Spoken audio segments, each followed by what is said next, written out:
2022ခုနှစ်ဇူလိုင်လ9ရက်နေ့တရက်ထဲမှာပဲကဘာကြီးကမထင်မှတ်ထားတဲ့အန်အော့စရာသတင်းတစ်ခုတက်လာခဲ့ပါတယ် Sri Lanka is facing the worst economic collapse of its modern history. The country's most chaotic day in months of political turmoil. Tens of thousands of people storming the presidential palace and prime minister's home. Protesters holding President Gotabaya Rajapaksa responsible for the nation's economic meltdown, setting off acute shortages of essential items like food, fuel, medicine, and other necessities. ပြည်သူတွေကသမ္မတအိမ်တော်ကိုဝင်ရောက်စီးနင်းခဲ့ပြီးသမ္မတကနိုင်ငံကနေထပ်ပြေးခဲ့ရတဲ့ဖြစ်စဉ်တစ်ခုဖြစ်ပွားခဲ့တာပါပြည်သူတွေကအစာရေစာပြက်လက်မှုလောင်စာဆီပြက်လက်မှုငွေကြေးပေါင်းပေါမှုတွေကြောင့်လက်မှတ်ပေါ်ထွက်ပြီးစန္ဒပြရာကနေအမြင့်ဆုံးအခြေအနေအထိဖြစ်ပွားခဲ့တာပါဒါကဇလန်တပုံမဟုတ်ပါဘူးတောင်အာရှနိုင်ငံတစ်ခုဖြစ်တဲ့သီရိလင်္ကာနိုင်ငံကဆယ်စုနှစ်တစ်ခုအတွင်းနိုင်ငံပြိုလဲသွားတဲ့ပုံရိပ်တစ်ခုပါ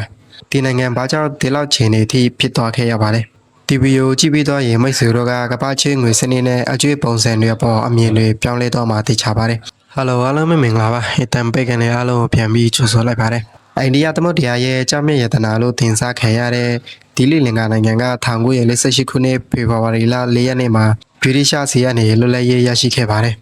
အဲဒီချိန်ကတုန်းကဆိုရင်ဒီလီလင်္ကာနိုင်ငံကတောင်အာရှနိုင်ငံတွေထဲမှာဖွံ့ဖြိုးတိုးတက်မှုအရှိဆုံးနိုင်ငံတစ်ခုဖြစ်ထင်ရှားခဲ့တာပါအဲဒီချိန်ကဆိုရင်နိုင်ငံရဲ့စာသက်လူဦးရေကအိန္ဒိယနဲ့ပါကစ္စတန်တို့ထက်တောင်ပိုပြီးများနေခဲ့တာပါနိုင်ငံသားတွေတော်တော်များများစာသက်ကြတယ်လို့ပြောလို့ရတဲ့အထိအခြေအနေကောင်းခဲ့တဲ့အချိန်ကတခုပါကျန်းမာရေးမှာလည်းအလွန်ကောင်းမွန်ခဲ့ပြီးပြည့်မြတ်နေထိုင်မှုတက်တန်းက85နှစ်အထိရှိခဲ့တာပါလက်ဖက်တင်ပို့မှုမှာလည်းအရေးသွေးနံပါတ်1ဖြစ်ရှိနေခဲ့တဲ့အချိန်ကတခုပါသူတို့နိုင်ငံကနိုင်ငံသားတွေဘယ်လောက်ထိချမ်းသာလဲဆိုရင်တူးချင်းဝင်ငွေကတောင်အာရှနိုင်ငံတွေထဲမှာအများဆုံးနိုင်ငံဖြစ်ရပ်တည်နေတာပါဒါပေမဲ့လည်းဒီလိုလှပပြီးကောင်းမွန်တဲ့နေရာတစ်ခုမှာ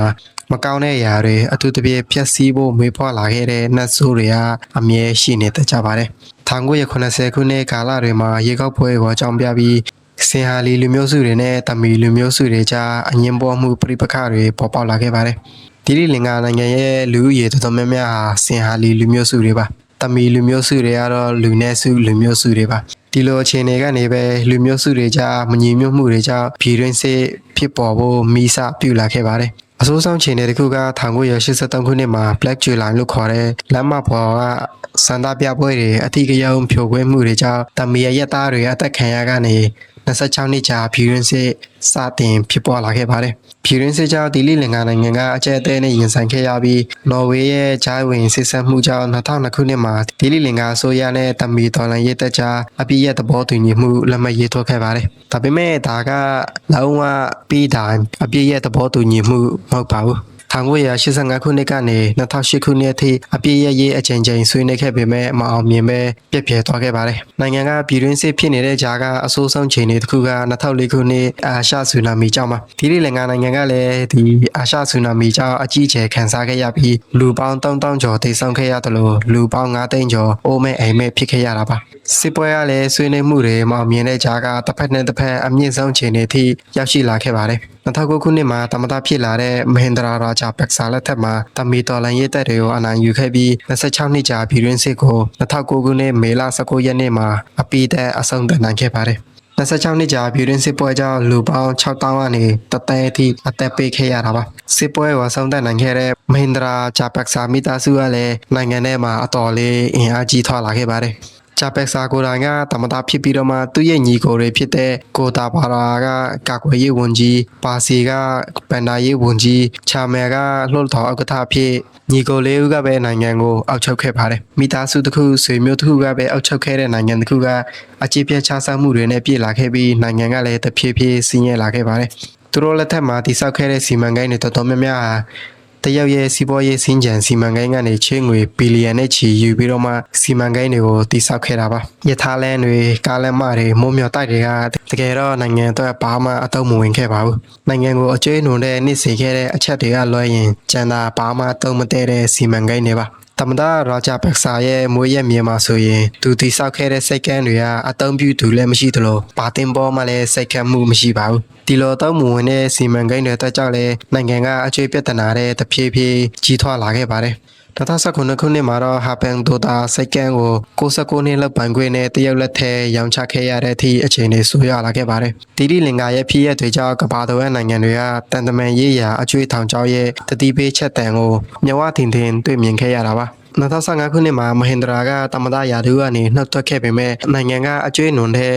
မယုံထွက်နိုင်သေးပါဘူး2019ခုနှစ်မှာတော့ဒီခရစ်ယာန်ဖျားเจ้าနဲ့ဟိုတယ်တွေမှာပေါင်းပတ်ခွဲမှုဖြစ်ရာကနေခီးသွွားလုပ်ငန်းကလည်းတဖြည်းဖြည်းယုံကြည်မှုတွေကျဆင်းသွားခဲ့ပါတယ်။ဒါပြေနိုင်ငံကအခြေအနေဆိုးရွားနေတဲ့အချိန်မှာပဲ COVID-19 ကပ်ရောဂါကြောင့်တီလီလင်္ကာနိုင်ငံကအကျွေးပြဿနာပိုပြီးကြီးမားလာခဲ့ပါတယ်။2015ခုနှစ်မှာတော့ရာဂျာပတ်ဆာကသမ္မတရာထူးကနေနှုတ်ထွက်ခဲ့ပေမဲ့2019ခုနှစ်မှာတော့သူ့ရဲ့ညီဖြစ်သူကိုတာဘာယာကသမ္မတအဖြစ်ပြန်ပြီးဝင်ရောက်လာခဲ့ပါတယ်။သူ့ရဲ့ပထမဆုံးလုပ်ရက်ကနိုင်ငံကိုတော်တော်လေးအထိနာခဲ့တာပါ။နိုင်ငံရဲ့အခွန်တွေကိုရှော့ချခဲ့ပြီး15%ကနေ8%အထိရှော့ချလိုက်တာပါ။အဲ့ဒီတက်ကြောင့်လည်းနိုင်ငံရဲ့ဗဏ္ဍာရေးဝင်ငွေဟာ33%အထိထိုးကျသွားခဲ့ပါတယ်။ဒါ့အပြင်နိုင်ငံကဒီလိုခြေအနေဆိုးရွားနေတဲ့အချိန်မှာပဲသမ္မတကနိုင်ငံကို organic စိုက်ပျိုးတဲ့နိုင်ငံတစ်ခုဖြစ်ကြေညာခဲ့တာပါ။ဒီချက်ကဘာကိုအထိနာစေတယ်လဲဆိုရင်နိုင်ငံထဲမှာထုတ်လုပ်တဲ့ပိုးသက်ဆေးတွေဖြင့်တင်သွင်းတဲ့ပိုးသက်ဆေးတွေကိုပါအသုံးပြုခွင့်ပိတ်ပင်လိုက်တာပါ။အဲ့ဒီတက်ကြောင့်လည်းတောင်သူလယ်သမားတွေရဲ့အထွက်နှုန်းတွေတိတိတသာထိုးကျသွားခဲ့ပြန်ပါတယ်။ဒါကဒီလီလင်္ကာနိုင်ငံရဲ့အဆိုးဆုံးအခြေအနေတစ်ခုနဲ့ရင်ဆိုင်နေရတဲ့အချိန်အခါမျိုးပါ။ဒီလီလင်္ကာနိုင်ငံက1948ခုနှစ်မှာလွတ်လပ်ရေးရတဲ့အချိန်ကနေပထမဆုံး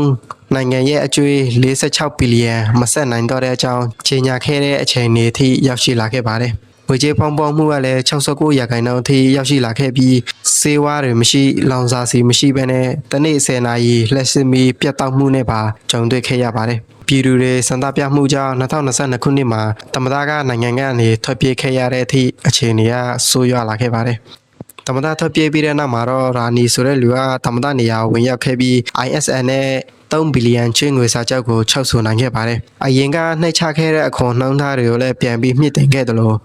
ထောက်ပံ့ကြေးတွေဖျက်တောက်ခဲ့ပါတယ်။ထောက်ပံ့ငွေတွေဖျက်တောက်ခံရတဲ့အတွက်ပြည်သူတွေက